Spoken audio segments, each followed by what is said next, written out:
Je souhaitais évoquer avec vous les restructurations dans le secteur médico-social et sanitaire. On s'aperçoit que nous avons de nombreux dossiers qui présentent une complexité certaine et certains, on doit l'admettre, flirtent avec des lignes rouges. L'une des situations les plus typiques, c'est celle dans laquelle la gestion d'un EHPAD public est confiée à un opérateur privé dans le cadre d'un GCSMS ou d'un mandat de gestion. Ce type d'opération nécessite une vigilance particulière à plusieurs égards.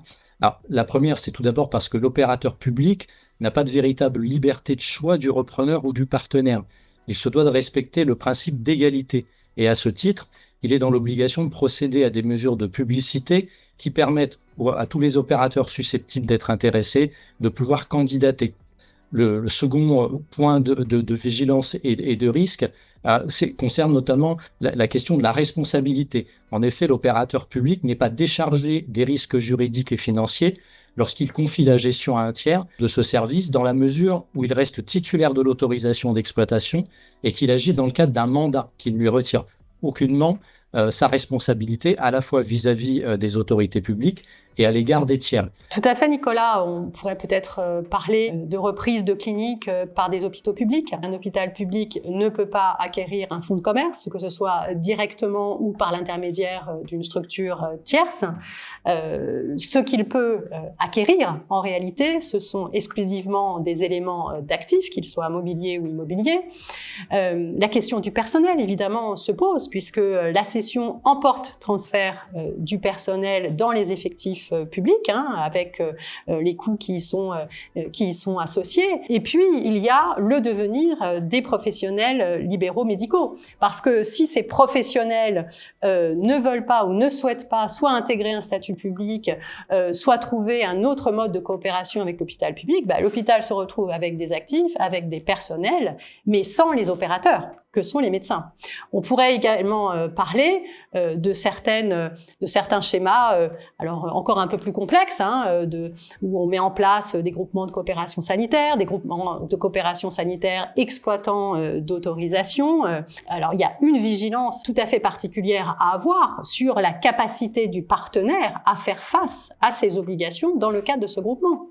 Parce que s'il s'agit de mettre en place un tel schéma, et notamment pour permettre à tel établissement de surmonter ses difficultés financières, est-ce que demain, il pourra faire face aux obligations qu'il aura contractées au sein du GCS? Et comment s'en prémunir? Et comment éviter qu'il y ait un transfert de risque vers un autre établissement, vers le secteur public, vers les finances publiques? Ce type de coopération nécessairement structurante et très impliquante comporte parfois, assez souvent même, un volet immobilier qui nécessite des investissements très lourds. Et ce qui signifie que ce type de coopération s'inscrit nécessairement dans la durée, sur 10 ans, 15 ans, 20 ans, parfois plus. Et donc, il y a une vraie nécessité de s'assurer que l'opérateur privé a la surface financière et l'assise nécessaire pour assumer l'ensemble de ses obligations dans le temps. Des coopérations qui ont été mises en place il y a une vingtaine d'années, certaines aujourd'hui sont en train non seulement de s'essouffler, mais parfois de s'effondrer. Et qu'est-ce qui fait que sur ces projets de coopération qui finissent par tomber à terme, quel est le facteur qui peut expliquer ces difficultés-là? Je crois qu'il y en a plusieurs. D'abord, souvent, ce sont des projets qui n'avaient pas été véritablement portés par les acteurs, et notamment par un vrai projet médico-soignant. Ensuite, ce sont des projets qui, dès l'origine, sont déséquilibrés.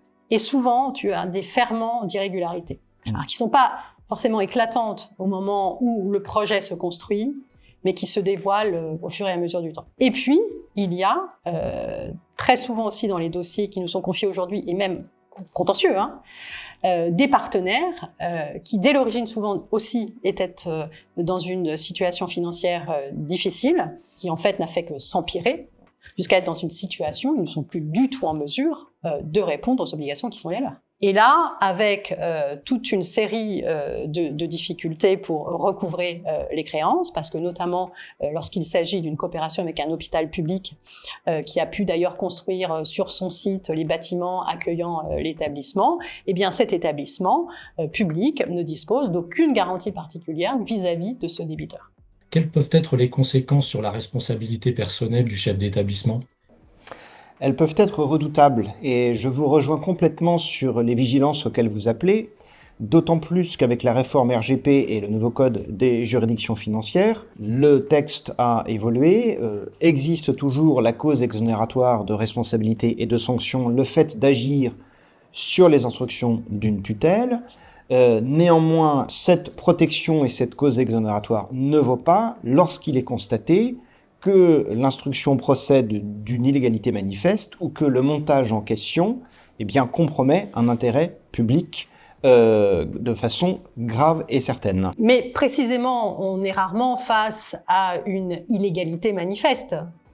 C'est toute la question. C'est-à-dire que ce qui se traduit concrètement aujourd'hui dans les procédures, avec une montée en puissance des juridictions financières et donc des instructions préparatoires, c'est une analyse extrêmement fine du rôle de chacun, qui savait quoi et quand, et qu'aujourd'hui la chaîne de décision financière, la chaîne des décideurs en fait est étendue. Elle intéresse au premier chef le directeur, ses services, les directeurs adjoints. On s'intéresse aussi jusqu'à un attaché d'administration hospitalière, également évidemment le comptable, qui aujourd'hui est plus exposé que jamais, et ça peut aussi intéresser la responsabilité directe d'une tutelle. Je pourrais quand même suggérer aussi que la meilleure des mises en cause personnelles est toujours celle que l'on s'évite.